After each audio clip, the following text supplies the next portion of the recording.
Hi అండి. నిన్నైతే నాకొక కామెంట్ వచ్చిందండి. నేను దాన్ని డిలీట్ చేశాను.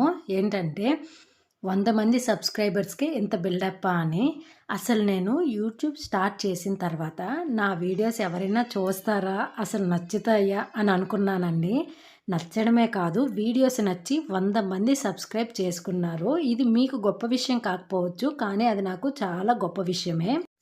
అయినా అసలు ఆ వీడియోలో నేను ఏం చెప్పానండి, 100 మంది సబ్స్క్రైబర్స్ అయినందుకు నా హ్యాపీనెస్‌ని షేర్ చేసుకుంటూ, సబ్స్క్రైబ్ చేసుకున్న వారికి థ్యాంక్ యూ చెప్పానండి. మీకు వీడియోస్ నచ్చితే చూసి సపోర్ట్ చేయండి. లేదంటే లేదు. అంతేకానీ ఇలా కామెంట్స్ చేసేసి దయచేసి బాధ పెట్టకండి. ఇంక మార్నింగ్ అయితే ఫస్టు పూజ అయితే చేసేసి కిచెన్‌లోకొచ్చాను. కొంచెం హాట్ వాటర్, లెమన్ వేసేసి కాసేపయితే మొక్కల దగ్గర కూర్చున్నాను. దాని తర్వాత మార్నింగ్ టిఫిను చపాతీ, ఆలు కర్రీ చేశాను. ఇంక తినేసి పిల్లలైతే స్కూల్‌కి వెళ్ళిపోయినారు. దాని తర్వాత మధ్యాహ్నం లంచ్‌కి ఆకుకూర పప్పు చేశాను.